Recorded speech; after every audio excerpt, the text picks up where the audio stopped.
The number one mistake husbands make on Mother's Day is blank. You treat it as a checklist. You treat it as something you have to do instead of something you yearn to do. Instead of making it the intentionality of, I want to honor this woman. I want to honor her for making me a father. And I want to show her how much she means to me. We get busy in life and we can really sit back and say, well, I was so busy because, and that's not enough.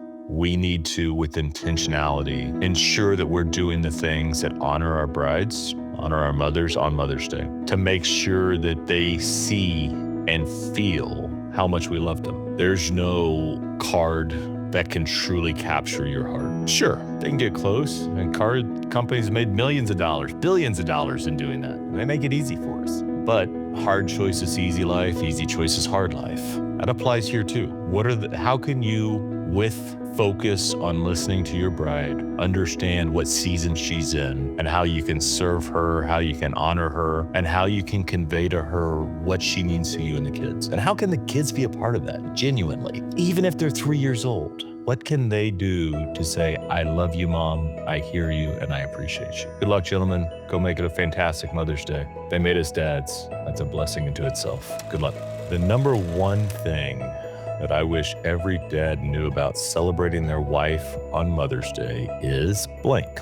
What I found over the years is it's the intentionality from the heart and the sincerity from the heart, not what card you pick out of the grocery store or Hallmark or the item that you order out of the wish list on Amazon.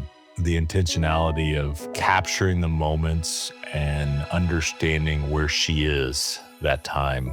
Every year's different. You know, what is it that she's seeking? What is it that she's yearning for? Is it the breakfast in bed?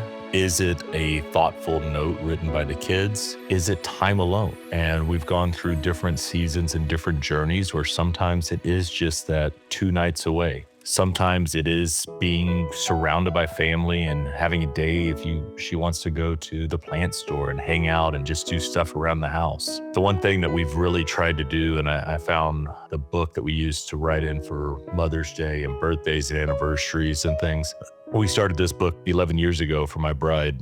And every year we continue to write within it with sincerity. And it's fun to see the journey evolve. We all know that cards get lost or thrown away. But if you take the time to start the tradition now and get a book, and we're maybe 10% of the way through this book, 10 years in. So at the end of the day, listen to your brides. Where is her heart? What does she need? And how can you serve her? Gentlemen, have a great Mother's Day and go show up. All right, gentlemen, a wild card share for Mother's Day.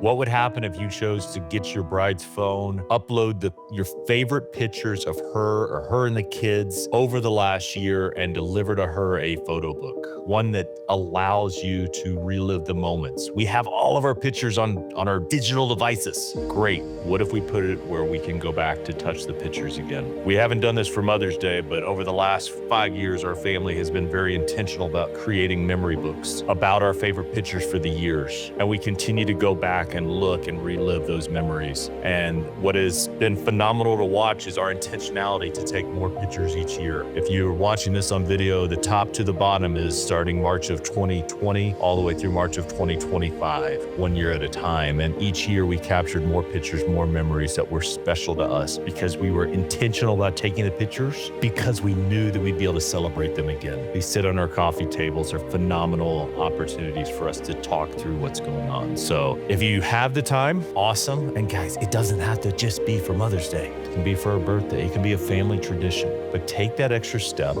block out time in your calendar, create the time, ask for your bride's phone or iPad, upload the photos, do a share photo album. Find a way to capture those moments and share them out.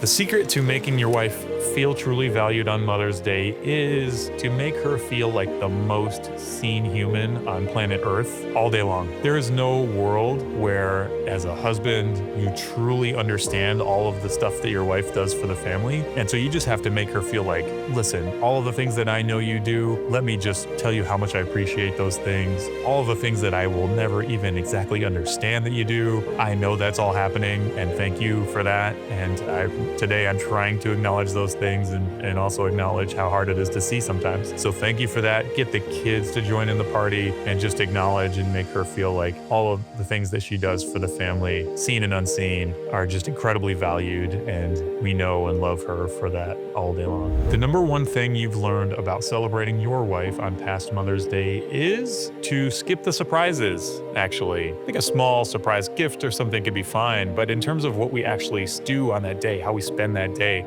I found from hard-fought experience that it's actually much better to involve her in the process. My inclination is to spare her that effort. She already plans so much stuff. I'd like to plan something for her. But it turns out that even just having a high-level input into what we do that day is just meaningful for her, especially on Mother's Day. It's a special type of holiday where obviously we're focused on her and her role in the family, and that just means something different to her. So I recommend at least having that conversation with your wife and saying, do you want to have a role in planning out our day? If yes, great, let's do that together. If not, great, I will plan something. And of course, if your mind ever changes. The number one lesson that I've learned from celebrating past Mother's Days has been to make the experience in line with her love languages. That feels pretty simple and straightforward to say now, but for many years, I would create experiences that I was excited about and then become baffled on the backside about why she wasn't equally as excited about them.